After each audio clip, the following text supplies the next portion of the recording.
Welcome to VS news. నేను మీ సతీష్ నాయుడు. ఈరోజు మనం అపోలో హాస్పిటల్లో ఉన్నాము. ఒక మంచి ఆర్థోపెడిక్ దగ్గర ఉన్నాము. ఆయన doctor Naveen Palla, senior orthopaedic surgeon. ఆయన అడిగి మరిన్ని విషయాలు తెలుసుకుందాము. ఆర్థోపెడిక్ అంటే చిన్న పిల్లల దగ్గర నుంచి కూడాను పెద్ద పిల్లల వరకు కూడా కాళ్ళ నొప్పులు అంటాం. ఇదివరకు మనకి తెలిసి మా తాతలు నానమ్మలు కాళ్ళ నొప్పులు అంటూ, మోకాళ్ళ నొప్పులు అంటూ, నడలేకపోతాం అంటూ ఇలాంటివి వింటూ ఉండేవాళ్ళం. ఇవాళ రేపు చూసుకుంటుంటే చిన్నపిల్లల నుంచి కూడా మాకు కాళ్ళ నొప్పులు వస్తున్నాయి, మోకాళ్ళ నొప్పులు అంటున్నారు. అసలు ఏంటి ఈ విషయంలో, అసలు దాని గురించి ప్రాబ్లమ్స్ ఎక్కడి నుంచి వస్తున్నాయి? తిండి వల్ల వస్తున్నాయా, లేదంటే మన నడవడిక వల్ల వస్తున్నాయా? అసలు ఏంటనేది మనం డాక్టర్ గారిని అడిగి మనం తెలుసుకుందాం. సార్ నమస్తే. సార్ నమస్కారం. అందరికి నమస్కారం. డాక్టర్ గారు, ఇవాళ రేపు చూసుకుంటే చిన్నపిల్లలకి, అంటే ఫస్ట్ మనం చిన్నపిల్లల దగ్గర నుంచి చూద్దాం. చిన్నపిల్లలకి ఈ పుట్టినప్పుడు ఈ దొడ్డకాళ్ళు అని ఉంటాయండి. ఆ దొడ్డకాళ్ళు అనేసి అంటే క్రమేణా పెరుగుతూ ఉంటాయి అనేసి అంటారు. అసలు దాని గురించి ఏంటి సార్? దొడ్డకాళ్ళు అనేది ఎందుకు వస్తుంటాయి అలాగా? దొడ్డకాలు అనేది యాక్చువల్గా పుట్టుకతో మనకు కొద్దిగా బోయింగ్ ఉంటుంది. అది ఫిజియోలాజికల్ బోయింగ్ అంటాము.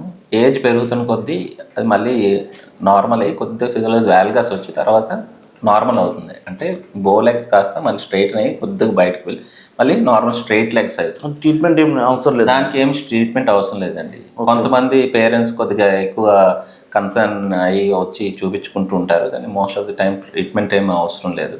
కొన్ని రేర్ డిసీజెస్ ఉంటాయి, లైక్ బ్లౌన్స్ కానీ ఏమైనా బాగా రికెట్స్ కానీ, అంటే విటమిన్ డి డెఫిషియన్సీ వల్ల ఏమైనా వస్తే అట్లాంటివి ఏమైనా ఐడెంటిఫై చేస్తే మనం దాన్ని ట్రీట్ చేస్తాం. సార్ ఇవాళ మనం చూసుకోవచ్చు అంటే ఏదన్నా చిన్న యాక్సిడెంట్ ఏంటంటే ముందు మనకి మనుషుల్లో ఎక్కడ ఏమైనా దెబ్బలు కనపడిపోయినా కానీ ఒక చిన్న క్రాక్ ఇస్తుంది సార్. అసలు ఈ క్రాక్ని మనం ఎలాగా కనిపెట్టాలి? అసలు మెయిన్ బాడీలో ఉన్న పార్టుల్లో ఏ బోన్స్ ఎక్కడెక్కడ డల్గా ఉంటాయి సార్, అది దాన్ని ఎక్కడ రీప్లేస్మెంట్ చేయాల్సి వస్తుంది? లేదంటే చాలామంది గతంలో కూడా ఇవన్నీ మనకి హాస్పిటల్స్ రాకముందు ఇప్పుడు కూడా నాటు వైద్యం ఉండేదండి. పసరు కట్టేవారు, దాన్ని ఒక బ్యాండేజ్ చేసేవారు, కోడి నెత్తురుతో అనేసి, సిమెంట్ కట్ట అనేసి ఇలాంటివి ఉండేవి సార్. ఇప్పుడు వచ్చిన తర్వాత ఇలా ఉన్నాయి. అసలు ఈ బోన్స్ అనేది ఏది డెలికేట్గా ఉంటాయి సార్? ఎందుకు పెద్దగా అయ్యి అసలు బోన్స్ ఇరగటానికి కారణాలు ఏంటి సార్? ఇప్పుడు బోన్స్ డెలికేట్ ఉండడానికి కారణం ఏజ్ పరంగా చూస్తే చిన్నపిల్లలు అంటే అప్ టు యంగ్ ఏజ్ వరకు, అంటే మిడిల్ ఏజ్ అని కూడా చెప్పొచ్చు, అంతవరకు చూస్తున్నట్టయితే most of the common reason ఏంటంటే vitamin D deficiency and calcium లోపం వల్ల వాళ్ళ బోన్సే మెత్తగా ఉంటాయి. సో వాళ్ళ బోన్స్ బ్రేక్ అయ్యే ఛాన్స్ ఉంటాయి. అండ్ ఓల్డ్ ఏజ్లో వచ్చేసరికి మనం ఆస్టోపోరోసిస్ అంటాం. అది కూడా మన మెటబాలిక్ బోన్ డిజీజే. దాంట్లో కూడా మన కాల్షియం బాడీ నుండి వెళ్ళిపోవడం వల్ల మన బోన్స్ వీక్ అయ్యి ఇరగడం జరుగుతుంది.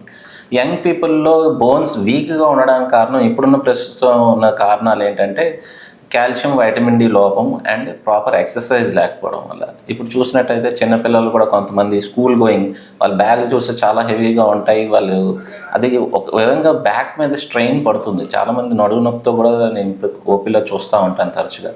వీళ్ళకి ఏంటంటే మోస్ట్ ఆఫ్ ది టైం ఇండోర్సే ఉంటారు. సో విటమిన్ డి అనేది సన్లైట్ విటమిన్, సన్షైన్ విటమిన్ అంటాము. సో మనకి సన్లైట్ ఎక్స్పోజ్ అయితే మనం శరీరమే మన స్కిన్ ద్వారా తయారు చేసుకుంటాం. సో ఇప్పుడున్న పరిస్థితుల్లో ఏంటంటే చాలా స్కూల్స్కి అసలు సన్లైట్ ఎక్స్పోజర్, స్పోర్ట్స్ పీరియడే సరిగా ఉండదు, అంటే ఎక్స్పోజర్ ఉండట్లేదు. వాళ్ళకి ఈవినింగ్ వచ్చేటప్పుడు కూడా వాళ్ళ కోచింగ్లన్నీ ఇవన్నీ అసలు ఈవినింగ్ కూడా సన్లైట్లో ఆడే పరిస్థితి కూడా ఇప్పుడు లేదు. సో దీనివల్ల వైటమిన్ డి డెఫిషియన్సీ వస్తుంది. అండ్ వైటమిన్ డి అనేది చాలా ఇంపార్టెంట్ మనకి. అది కాల్షియం అబ్జర్వ్ చేయడానికి, కాల్షియం ఎముకల్లో డిపాజిట్ అవ్వడానికి హెల్ప్ చేస్తుంది. ఎప్పుడైతే విటమిన్ డి ఉండదో, ఈవెన్ మనం కాల్షియం తీసుకున్నా కూడా, లైక్ మిల్క్ డైరీ ప్రొడక్ట్స్ కానీ నాన్ వెజ్ తీసుకున్నా కూడా అది సరిగ్గా అబ్జర్వ్ అవ్వదు. అండ్ నెక్స్ట్ స్టిమ్యులస్ ఈ మాటకు ఒక మాట కంటుంటాను సార్. యాక్చువల్గా ఏంటంటే ఇప్పుడు మనకి ఏదన్నా అంటే తలనొప్పి ఉంది, ఏదన్నా లోపల డిసీజ్ ఏమైనా ఉన్నాయని అనుకోండి సార్, మన దగ్గరికి వచ్చాము. ఇప్పుడు ఈ ఆర్థోకి సంబంధించి అంటే ఈ ఎముకలు బలహీనంగా ఉన్నాయి అనేది మనకు ఎక్కడ రాశారు. అది ఎప్పుడన్నా బ్రేక్ అయినప్పుడు ఇలా ఉంటుంది. ఈ ముందేమో గుర్తించే అవకాశాలు ఎలా ఉన్నాయా సార్? ఎస్, అంటే ఒకటి చాలాసార్లు కొంతమంది మైగ్రేటరీ పెయిన్స్ చెప్తూ ఉంటారు. ఒకరోజు ఒక దగ్గర పెయిన్ రావడం, 4-5 రోజులు పోయాక ఇంకొక దగ్గర పెయిన్ రావడం, ఇలాగా migratory pains especially. And fatigue అంటే ఈజీగా అలసిపోవడం, ఏం చేసినా స్ట్రెయిన్ ఫీల్ అవటం ఇలా ఉంటే ఇవి కొన్ని సిమ్టమ్స్ ఎర్లీ సైన్స్ అనమాట. సో వీళ్ళకి వైటమిన్ డి డెఫిషియన్సీ ఉండొచ్చు, వాళ్ళకి అది కరెక్ట్ చేస్తే యూజువల్ రికవర్ అయిపోతారు. At the same time calcium supplementation కూడా చేసుకోవాలి. అంటే ఇప్పుడు ఆర్థో దగ్గరికి వచ్చారని అంటే ఏదన్నా కీళ్ళవాతం అంటే ఈ మోకాలు నొప్పులు కానీ బ్రేక్ అయినప్పుడే జనరల్గా వస్తుంటారు, కానీ ఈ ముందునే అన్న దాన్ని అంటే ఎలా గుర్తించాలి? అంటే ఈ ఇప్పుడు బోన్స్ అన్ని వీక్గా ఉన్నాయి, ఇప్పుడు మీరు అన్నారు ఎటువంటి లోపం ఉందని అంటున్నారు, వీటిని ముందునే ఎలా గుర్తించాలి సార్? ఇది గుర్తించడం అంటే ఎనీ పెయిన్, ఏ పెయిన్ అని యూజువల్గా చిన్న నొప్పులు ఏదైనా చిన్న స్ప్రెయిన్ అయింది, బెనికింది ఏమైనా అయిందంటే యూజువల్గా 1-2 డేస్లో తగ్గిపోయింది అనుకోండి, ఇన్నిన్నటి వరకు ఏ పెయిన్ అయినా వారం 10 రోజులకు మించి దాటి ఉన్నది అంటే మీరు ఖచ్చితంగా మీ డాక్టర్ని సంప్రదించాల్సిందే. సంప్రదిస్తే మనం ఎర్లీగా డిటెక్ట్ చేయగలుగుతాం. చాలామంది నెగ్లెక్ట్ చేస్తారు, 2 months 3 months 6 months కూడా అలా డిలే చేసి దానికి క్రానిక్ అంటే బాగా లేట్ స్టేజ్లో రావటం, వాళ్ళకి ఖచ్చితంగా అప్పుడు మళ్ళీ ఎవాల్యుయేట్ చేసి ట్రీట్ చేయాల్సి వస్తుంది. కొన్నిసార్లు లేట్గానే ప్రజెంట్ చేస్తూ ఉంటారు. ఓకే, అంటే ఈ పెయిన్స్ అని కూడా ముందుగా మనం గుర్తించుకొని దాని సర్టెన్ మీ దగ్గరికి వస్తే ఎర్లీగా ట్రీట్ చేస్తే బెటర్ రిజల్ట్స్ ఉంటాయి. అంటే జనరల్గా ఇప్పుడున్న అంటే హరిపురి లైఫ్లో మొత్తం అదంతా పెయిన్ అంతా వచ్చి మంచం మీద పడ్డప్పుడు కానీ ముందు వచ్చి చూపించుకున్న రోజులు కూడా ఏం లేవు సార్. ఇది అదే వేరే చాలా కారణాలు ఉండొచ్చు, వాళ్ళు బిజీలో వాళ్ళు ఉండొచ్చు. అవును సార్. బట్ స్టిల్ నా వైపు నుంచి అయితే నేను సజెస్ట్ చేసేది, ఏ నొప్పి అయినా వారం 10 రోజులు దాటి ఉందంటే ఖచ్చితంగా మీరు డాక్టర్ని సంప్రదించండి. సార్ ఇంకోటి, ఇప్పుడు మనకి ఎక్కడైనా కానీ కాలర్ బోన్, యాక్చువల్ నాకే కాలర్ బోన్ ఇంతకుముందు ఫ్రాక్చర్ అయింది సార్. ఇప్పుడు ఉన్నప్పుడు ఒక కట్టు కట్టాము అది. ఇప్పుడు ఈ రీప్లేస్మెంట్ కంటే ఇప్పుడు ఈ మధ్యలో స్టీల్ రాడ్ వేస్తున్నారు, సిమెంట్ కట్టన్స్ అంటే అసలు ఈ దీంట్లో వ్యత్యాసాలు ఏంటి సార్? ఇది స్టీల్ రాడ్ అనేది ఎప్పుడు ఏ సందర్భంలో వాడుతుంటారు సార్? అది బేసిక్గా ఏ ఫ్రాక్చర్ అయినా సరే శరీరమే అతికించుకుంటుంది. సో ఇది ఫస్ట్ పాయింట్. సో మనం చాలాసార్లు చూస్తాం ఈ పుత్తూరు కట్లు, లేకపోతే ఈ కట్లతో కూడా నయమైపోతుంది కదా, సర్జరీలు ఎందుకు? అవును సార్. లేకపోతే కట్టుతో నయమైపోతుంది కదా, ప్లేటు రాడ్లు ఎందుకు వేస్తారు అని. సో బేసిక్ ఐడియా ఏంటంటే అతికిచ్చే పని మన శరీరమే చేసుకుంటుంది. సో మరి సర్జరీ దేనికి అంటే అది ప్రాపర్ పొజిషన్లో, అంటే ఇరిగిన పార్ట్ ప్రాపర్ సరైన పొజిషన్లో లేకపోతే అది వంకరగా అతికిపోయే ఛాన్స్, కొన్నిసార్లు అతకకుండా ఉండిపోయే ఛాన్సెస్ ఎక్కువ ఉంటాయి. సో అప్పుడు అది ప్రాబ్లం అవుతుంది. సో అది వంకర అతుకుపోతాయి అనిపించేవి కరెక్ట్ చేయడం. సో సర్జరీ తాలూకు యూజెస్ ఏంటంటే అది కరెక్ట్ పొజిషన్లో పెట్టడము అండ్ ఖచ్చితంగా అతుక్కునే ఛాన్స్ పెంచడానికే సర్జరీ చేస్తాం. అండ్ సో దీనివల్ల ఏంటంటే రికవరీ కూడా ఫాస్ట్గా ఉంటుంది. Third point. సో మామూలుగా వితౌట్ సర్జరీ చేస్తే ఏమవుతుందంటే చాలాసార్లు ఒక జాయింట్ అబోవ్ జాయింట్ బిలో 2 జాయింట్లు కూడా ఇమ్మొబిలైజ్ చేయాల్సి వస్తుంది అతకడానికి. సో దాని తర్వాత ఏమవుతుందంటే రికవరీ టైంలో ఫిజియోథెరపీ ఆ జాయింట్ మూమెంట్స్ అయ్యి రికవరీకి చాలా ఎక్కువ టైం పడుతుంది. సో సర్జరీ తాలూకు యూజెస్ కరెక్ట్ పొజిషన్లో పెట్టడం, అతకడానికి కొద్దిగా స్పీడప్ చేయడానికి హెల్ప్ అవుతుంది అండ్ ఎర్లీ రికవరీకి హెల్ప్ అవుతుంది. ఇప్పుడు మనం మాట్లాడుకున్న పుత్తూరు కట్టు ఇల్లు గురించి అనుకున్నాం సార్. ఒక బోన్ ఫ్రాక్చర్ అయింది, రికవరీ అవ్వడానికి ఎంత టైం పడుతుంది సార్? అంటే బాడీ మన రికవరీ చేసుకుంటుంది అంటున్నారు కదా, ఎంత టైం పడుతుంది సార్? అది ఏజ్ని బట్టి ఉంటుందండి. చిన్నపిల్లలు అనుకోండి, పుట్టిన పిల్లలు అయితే వారం 10 రోజుల్లో కూడా అతికిపోతాయి. యాక్చువల్గా బిలో 1 year వాళ్ళు చాలా ఫాస్ట్గా అతికిపోతాయి. చిల్డ్రన్కి యూజువల్ 4 to 6 weeksకి అతికిపోతాయి. అలాగా ఓల్డ్ ఏజ్ అనుకోండి, వాళ్ళకి up to even 3 months. So maximum ఒకసారి 9 months కూడా చూస్తాం. 9 months కూడా అతకపోతే మనం నాన్ యూనియన్ అంటాం, అంటే ఇంకా అతకదు, దానికి మనం ఏదో ఇంటర్వెన్ చేసి ఏదో చేయాలని. ఓకే, అటువంటి సందర్భంలో ఈ స్టీల్ రాడ్లు అది సపోర్టింగ్, అంటే ఇప్పుడు స్టీల్ రాడ్లు వేయటం ఒక ప్రాసెస్, తీయటం ఒక ప్రాసెస్ అంటారు కదా సార్? అది అంటే ఈ మెటల్ ఏది కరిగిపోదండి. చాలామంది ఒక అపోహ ఉంటుంది, మనం కరిగిపోయి ఇంప్లాంట్స్ వచ్చాయి అది. అవి ఓన్లీ కొన్ని bio screws, ACL reconstruction, sports injuries వాటికి వాడతాం. కానీ మామూలు ట్రామాకి ఇంతవరకు కరిగిపోయే ప్లేట్లు కానీ రాడ్లు కానీ ఏం రాలేదు. సో ఇది యూజువల్గా బోన్ పూర్తిగా అతికిపోయి రిమోడలింగ్ మనం ఫేజ్ యూజువల్గా 2 years చెప్తాము. సో ఐడియల్గా 2 years తర్వాత సేమ్ ఇంప్లాంట్స్ తీయించేసుకోవచ్చు. కంపల్సరీ రిమూవ్ చేయాల్సిందంటే కంపల్సరీ అనే కంటే యంగ్ పర్సన్స్ అయితే ఎస్పెషల్లీ తీయించేసుకోమంటాము. ఎందుకంటే ఫ్యూచర్లో వాళ్ళకి ఏమైనా ఇన్ఫెక్షన్స్ వచ్చే ఛాన్సెస్ ఉంటాయి అని. ఎందుకంటే ఎనీ ఫారెన్ బాడీ తీయించేసుకుంటే బెటర్ అని. కొన్నిసార్లు ఏమవుతుందంటే లేట్ ప్రెజెంటేషన్ మరీ బియాండ్ 3-4 ఇయర్స్ ఇంకా లేట్ అవుతున్న కొద్దీ ఇంప్లాంట్స్ తీయాలనుకున్నా కొన్నిసార్లు రావు. వన్స్ ఈ బోన్ బ్రేక్ అయింది అనుకో సార్, అది బ్రేక్ అది అవుకే అనేసి అన్నట్టుగా అంటారు కదా, ఒకసారి బ్రేక్ అయింది అనేసి అంటే అది ఆ డిఫాల్ట్గా కానీ అది ఉంటుంది అంటారా, లేదంటే యాజ్ యూజువల్గా గతంలో ఉన్నట్టుగా మార్పు వస్తుంది అంటారా? అంటే జాయింట్ దగ్గర కాకుండా మీకు మధ్యలో షాఫ్ట్ ఫ్రాక్చర్స్ ఎక్కడున్నా సరే యూజువల్గా 100% ఆఫ్ నార్మల్సీ వచ్చేస్తుంది. ఇదివరకు ఎలా ఉన్నారో అలాగే ఉంటారు, అన్ని పనులు చేసుకుంటారు, ప్రాబ్లం. జాయింట్స్ దగ్గర కూడా చాలా వరకు నయం అవుతుంది, కానీ 100% అచీవ్ అవ్వకపోవచ్చు కొన్నిసార్లు. ఏ జాయింట్ దగ్గరైనా ఫ్రాక్చర్ అయితే దాంట్లో కొంతైనా మూమెంట్ రిస్ట్రిక్షన్ వచ్చే ఛాన్సెస్ ఉంటాయి. ఇప్పుడు మనం చాలామంది చూసుకుంటూ ఉంటాం సార్, కీళ్ళ వాతం అనేసి పట్టేసి చాలా కాళ్ళు కూడా వంకరలో తిరిగిపోయి వాళ్ళు అంటే హాస్పిటల్కి రావాలంటే కూడా భయపడిన సందర్భాలు కూడా చాలా ఉన్నాయి సార్. ఇటువంటి కేసెస్ ఏమన్నా మీకు వచ్చినాయి సార్ అవన్నీ? మేము రెగ్యులర్గా చూస్తూ ఉంటామండి. అంటే అదే చెప్తున్నాను కదా, లేట్ స్టేజెస్లో కొంతమంది వస్తారు, అంటే వాళ్ళకి జాయింట్ పెయిన్స్ ఉన్నా పెద్ద పట్టించుకోకుండా సరిగ్గా ట్రీట్మెంట్ తీసుకోకుండా ఉన్నారు. కీలవాతం అంటే ఏంటంటే లైక్ రొమటాయిడ్ ఆర్థరైటిస్, వీటితో ఏమవుతుందంటే జాయింట్ని అది డ్యామేజ్ చేసేస్తుంది. ఆ డిసీజ్ ప్రాసెస్ను మనం కంట్రోల్ చేయలేదు అనుకోండి, ఆ జాయింట్ మొత్తం డ్యామేజ్ అయిపోతుంది. ఒకసారి జాయింట్ డ్యామేజ్ అయితే కాళ్ళు వంకరలు వచ్చేస్తాయి. లేట్ స్టేజ్లో ఇంకా కాళ్ళు ఇంకా ఎక్కువ వంకర అయిపోయి ఇంకా నడవలేని పరిస్థితి వస్తుంది. అటువంటి వాళ్ళకి పూర్తిగా జాయింట్ డ్యామేజ్ అయిపోతే, especially bigger joints like knee joint కానీ హిప్ జాయింట్ కానీ అలా డ్యామేజ్ అయిపోతే అప్పుడు హిప్ రీప్లేస్మెంట్ చేసి దాన్ని సరి చేయాల్సి వస్తుంది. అటువంటి కేసులు మీరు బెస్ట్ చేసిన కేసు గురించి చెప్పండి సార్. నాకు ఒక పేషెంట్ వచ్చారు, అరౌండ్ 58 years. 58 years. ఆయన కీలవాతం ఎప్పటి నుంచో ఉంది, 15-20 years నుంచి ఉంది. బట్ ఆయన నెగ్లెక్ట్ చేస్తారు, అంటే సరిగ్గా ట్రీట్మెంట్ తీసుకోక ఈ సర్జరీ అని ఎర్లీ సజెస్ట్ చేసినా కూడా భయపడిపోయి అలాగా ఉండిపోయారు అన్నమాట. చాలా నాళ్ళు ఉండిపోయి ఇంకా ఏదో వాళ్ళ ఇంట్లో ఫంక్షన్ గురించి ఎలాగైనా సర్జరీ చేయించుకోవాలి అప్పుడు వచ్చారు. అప్పటికే చాలా లేట్ స్టేజ్లో వచ్చారు.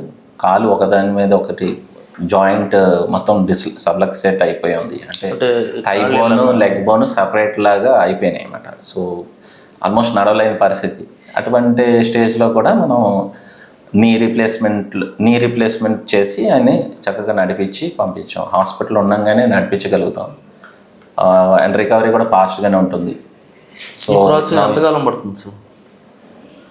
రీప్లేస్మెంట్ తర్వాత యూజువల్ 1 or 2 daysలోనే వాకర్ మీద నడుస్తారండి. ఆ వాకర్ కూడా 10-15 days వాడతారు. వన్స్ బాగానే సపోర్ట్ తీసుకోగలుగుతారు అనుకుంటే నార్మల్గా నడిచేస్తారు. కుట్లు అయ్యి 10-15 రోజుల్లో ఇస్తాం. గతంలో లాగా మామూలు వాకింగ్ అంత కూర్చోవడం అంతా కూడా ఆల్మోస్ట్ అన్ని పనులు చేయగలుగుతారు. చేయలేని పనులు రెండే, ఇండియన్ టాయిలెట్ ఒకటి వాడకూడదు, అంటే స్క్వాటింగ్ చేయకూడదు, అండ్ కింద కూర్చోకూడదు. ఆ విషయం గురించి అడుగుదాం అనుకుంటున్నాను సార్. అంటే గతంలో ఇండియన్ టాయిలెట్కి వెళ్తే ఒకళ్ళు కనీసం టాయిలెట్లో కూర్చున్నప్పుడు కూడా నాకు కూర్చోడానికి అది ఒక ఎక్సైజ్ లాగా ఉండేది సార్. ఇప్పుడు అంతా కూడా వెస్ట్రన్ టాయిలెట్ వచ్చిన తర్వాత ఆ ఎక్సైజ్ కూడా లేదని అన్నట్లుగా అనుకుంటున్నారు సార్. అది అసలు ఏ టాయిలెట్ వాడితే బెటర్ అంటారు sir? Normal persons Indian toilet వాడచ్చండి. ఎవరికైతే నీ ప్రాబ్లమ్స్ ఉంటాయో వాళ్ళకి అవాయిడ్ చేయమని చెప్తాను. నార్మల్ పర్సన్స్ స్క్వాటింగ్ మంచి ఎక్సర్సైజ్, అంటే వజ్రాసనాలు ఇవన్నీ చేస్తారు, అండ్ ఇవన్నీ హెల్ప్ అవుతాయి. ఎంత ఫోల్డింగ్ స్ట్రెచింగ్ చేస్తే అంత మంచిది.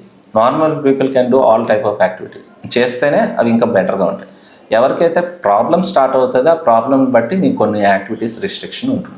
సరే, మనకి నీ ప్రాబ్లమ్స్ అనేవి ఇప్పుడు ఒక సర్టెన్ ఏజ్ వస్తే ఇంతకుముందు చూసేవాళ్ళం సార్. ఇవాళ రేపు చూసాను పిల్లలకు కూడా వస్తున్నాయి.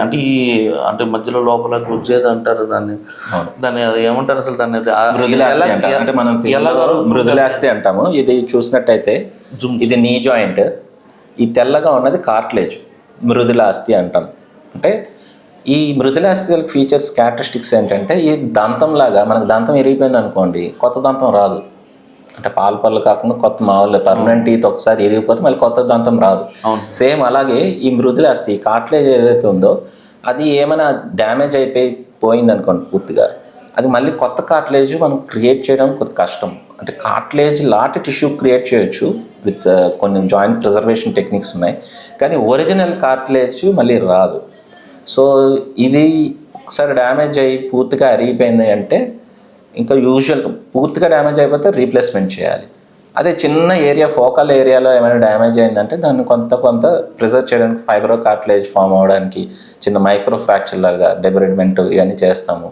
ఇంకా కొన్ని టెక్నిక్స్ ఉంటాయి లైక్ పిఆర్పి ఇంజెక్షన్. ఇవన్నీ ఏంటంటే డ్యామేజ్ కంట్రోల్కి హెల్ప్ చేస్తాయి.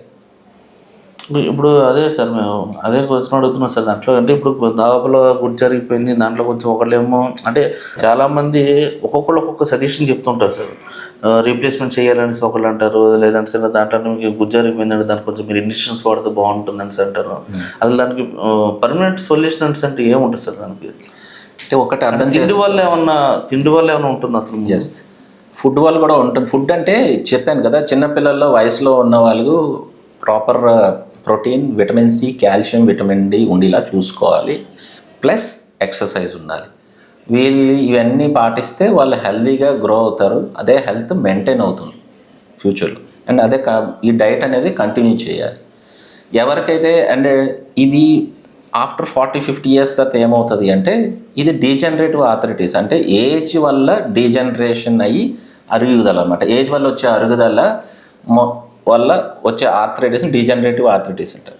అది ఎర్లీగా డీజనరేట్ అవ్వకుండా ఉండడానికి మనం ఈ డైట్, ఎక్సర్సైజ్ మెయింటైన్ చేస్తూ కొన్ని ఒకవేళ నీ పెయిన్ ఉంటే కొన్ని ప్రికాషన్స్, లైఫ్ స్టైల్ మోడిఫికేషన్స్ ఇవన్నీ చేసుకొని ఉంటే మనం యూజువల్ నీ రీప్లేస్మెంట్ అవాయిడ్ చేయొచ్చు. ఓకే. ఇవాళ రేపు పిల్లలు ఆటలు ఆడుతూ ఉంటారు సార్. వాళ్ళకి సడన్గా జాయింట్ పెయిన్స్ వస్తుంటాయి, జాయింట్ జారిపోయింది అనేసి అంటుంటారు. అసలు ఏంటి సార్ అది ఎలా జరుగుతుంది ఏంటంటే దానికి? ఆటల్లో అంటే ఇప్పుడు షోల్డర్ జాయింట్ జారిపోయింది, అది షోల్డర్ డిస్లొకేషన్ అంటాము. ఆటల్లో కొన్నిసార్లు జాయింట్ డిస్లొకేట్ అయ్యే ఛాన్స్ ఉంటాయి. Shoulder one of the most least stable joint అంటాం. అంటే అంత స్టెబిలిటీ ఉండదు దానికి. చిన్న లైక్ గోల్ఫ్ బాల్ టీ మీద ఎలాగైతే ఉంటుందో అలాగా మనం దాన్ని డిస్క్రైబ్ చేస్తాము. సో దానికి స్టెబిలిటీ అంతా సరౌండింగ్ సాఫ్ట్ టిష్యూస్ బట్టే వస్తుంది. ఎప్పుడైతే దెబ్బ తగులుతుందో ఈ సాఫ్ట్ టిష్యూ అనేది చిరిగి అది డిస్లొకేట్ అవ్వడం జరుగుతుంది. ఒక్కసారి డిస్లొకేట్ అయితే అది యంగ్ వయసులో ఫస్ట్ టైం డిస్లొకేట్ అయితే వాళ్ళకి డిస్లొకేషన్ ఛాన్సెస్ ఎక్కువ అయిపోతాయి. అంటే ఫ్యూచర్లో ఎక్కువ రికరెంట్ డిస్లొకేషన్ అంటాం. అది కొద్దిగా ఓల్డ్ ఏజ్ వాళ్ళంటే మళ్ళీ రికరెన్స్ ఆఫ్ డిస్లొకేషన్ తగ్గుతుంది. ఇప్పుడు రీప్లేస్మెంట్ అనేది ఏజ్ అండ్ ప్యాటర్న్ బట్టి ఎంతకాలం వరకు తొందరగా రికవరీ అవుతారు సార్? అంటే నార్మల్ లైఫ్ రావడానికి ఎర్లీగానే వస్తారండి. ఏ వయసు వాళ్ళు చేయించుకున్నా almost with in 1 month almost normal లైఫ్లో ఉంటారు. హాస్పిటల్లో ఉండగానే 1 or 2 daysలోనే నడుస్తారు. లైక్ దేర్ డైలీ యాక్టివిటీస్కి అయితే ఇబ్బంది ఉండదు. ఇంటి బయట తిరగడానికి ఆల్మోస్ట్ నార్మల్ లైఫ్ రావడానికి ఆల్మోస్ట్ 1 month అనుకోండి. ఓకే, 1 monthలో రికవరీ నడుచుకుంటూ వెళ్ళిపోతారు, అన్ని పనులు చేసుకుంటారు. సార్ ఇప్పుడు మనం మాట్లాడుకున్నాం అంటే ఏజ్డ్ పర్సన్ గురించి అనేసి, మనకి నీ పెయిన్ గురించి మాట్లాడుతుంది. ఇప్పుడు స్పోర్ట్స్ పర్సన్స్ ఉన్నారు సార్, వాళ్ళు కూడాను. అంటే వాళ్ళు యంగ్ పీపులే. ఈ లీలో జాయింట్లో ఏమన్నా జారింది ఇది అని అంటారు సార్. అది దాన్ని ఎలాగ చూస్తారు సార్? అది స్పోర్ట్స్ ఇంజరీస్లో చాలా కామన్గా చూసేది ఏసిఎల్ లెగమెంట్ ఇంజరీ అండి. ఏసిఎల్ లెగమెంట్ అంటే అసలు మనం అనాటమీ చూసినట్టయితే ఇది మన నీ జాయింట్ మోడల్. ఇది థై బోన్, ఇది లెగ్ బోన్, ఇది ముందు నుండి మోకాలు చెప్పు అనమాట. సో ఈ థై బోన్ని, లెగ్ బోన్ని పట్టించడానికి మెయిన్ 4 లెగమెంట్స్ ఉంటాయి. ఇది ఎంసిఎల్ అంటాం, ఇది ఎల్సిఎల్ అంటాం, లాటరల్ కొలాటరల్. ఈ వెనకాలే ఇది పీసీఎల్ లెగమెంట్. ఈ ఫ్రంట్ పోర్షన్లో లోపల ఉన్న లెగమెంట్ ఇక్కడ నుంచి బ్యాక్ వెళ్ళి అటాచ్ అవుతుంది. ఇది ఏసిఎల్ అనే లెగమెంట్. ఈ ఏసిఎల్ అనే లెగమెంట్ చాలా కామన్గా ఇంజరీ అవుతుంది. At the same time washers కూడా ఉంటాయి 2 జాయింట్ల మధ్య. ఈ వాషర్స్ కూడా కామన్గానే చిరుగుతాయి. ఎప్పుడైతే ఈ ఏసిఎల్ అనే లెగమెంట్ చిరిగిపోతుందో జాయింట్ లాగా వదిలేసిన ఫీలింగ్ ఉంటుంది. అంటే నడుస్తున్నప్పుడు సడన్గా పడిపోతున్న ఫీలింగ్ ఉంటుంది.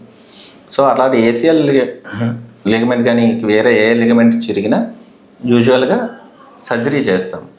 ఈ out side ligaments open technique ఉంటుంది. ఈ ఇన్సైడ్ లెగమెంట్స్ ఏదైతే ఏసిఎల్, పీసీఎల్ ఉందో అది కీహోల్ సర్జరీ ద్వారా మనం రికన్స్ట్రక్ట్ చేస్తాం. At the same time even ఆ వాషర్స్ కూడా కీహోల్ సర్జరీ ద్వారా మనం సర్జరీ చేయొచ్చు. రిపేర్ కానీ ట్రిమ్మింగ్ కానీ చేస్తాం వాషర్స్కి. మెనిస్కస్ అంటాం వాటిని.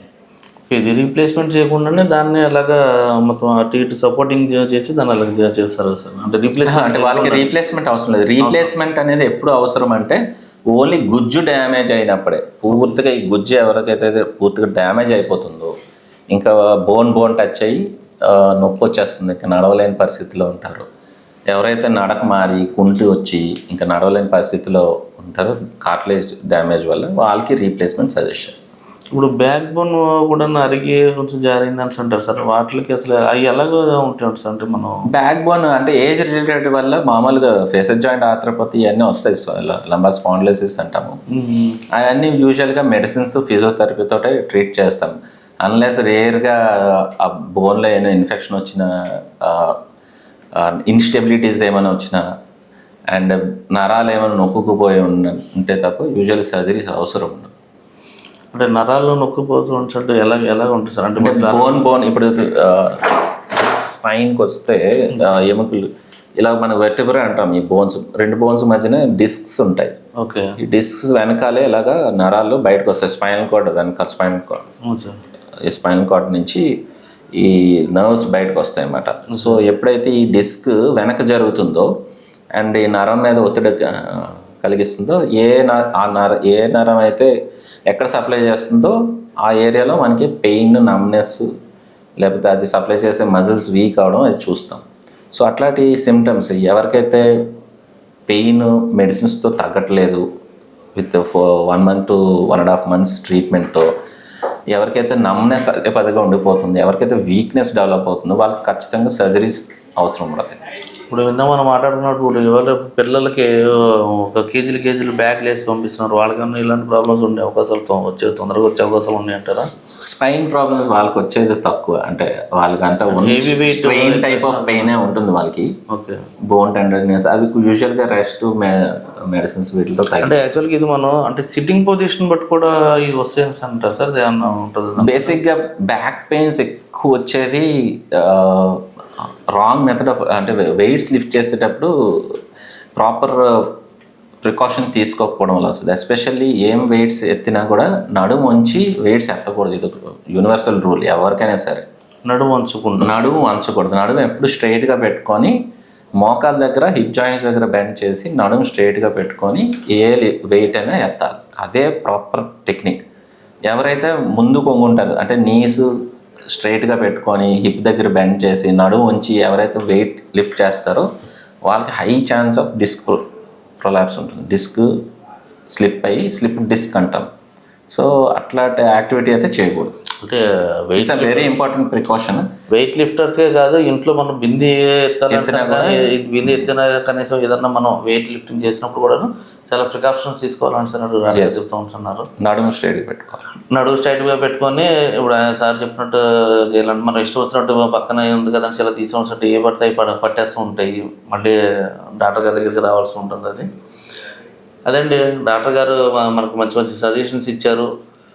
సార్ ఆఖరికి ఒక క్వశ్చన్ సార్, ఈ మోకాళ్ళలో గుజ్జు అరిగిపోతుంది అంటారు సార్, అది గుజ్జు అన్న మరి రీప్లేస్మెంట్కి దానికి ఏమన్నా ఉంటుందా సార్? అది అట్లాగా కార్టిలేజ్ ఇంజరీస్ మనం ట్రీట్ చేయొచ్చు, కానీ అరుగుదల పెద్ద ట్రీట్ చేయడానికి ఇప్పుడు ప్రస్తుతానికి ఏం ప్రొసీజర్స్ లేవు. అంటే సపోజ్ కార్టిలేజ్ డ్యామేజ్ అయింది అనుకోండి, ఒక చిన్న పోర్షన్ ఆఫ్ కార్టిలేజ్ డ్యామేజ్ అయింది, మిగతా స్ట్రక్చర్స్ అన్నీ నార్మల్ ఉన్నాయి. లైక్ ఎస్పెషల్లీ యంగ్ పర్సన్స్ వాళ్ళకి ఏం చేస్తామంటే ఇక్కడ నార్మల్ కార్టిలేజ్ పీస్ ఒక చిన్న తీసి ల్యాబ్కి పంపించి ఆ కార్టిలేజ్ సెల్స్ గ్రో చేసి అది తీసుకొచ్చి ఈ డ్యామేజ్ పోర్షన్లో అది అప్లై చేస్తాం. So almost cartilage like tissue form అవుతుంది.